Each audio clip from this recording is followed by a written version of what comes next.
બાળકો આપણે આજે શરીર વિશે શીખીએ ને સરસ ચાલો આ શું છે માથામાં શું હોય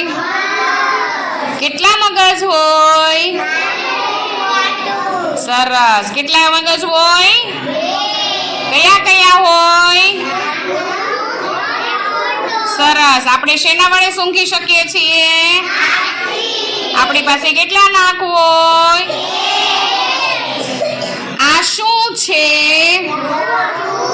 એની અંદર શું હોય દાંત વડે શું કરી શકીએ સરસ આ શું છે જીભ વડે શું કરી શકીએ ચાવી શકીએ આપણે શેના વડે લખી શકીએ આપણી પાસે કેટલા હાથ હોય આપણે શેના વડે ચાલી શકીએ આપણી પાસે કેટલા પગ હોય સરસ સમજ પડી ને આવજો।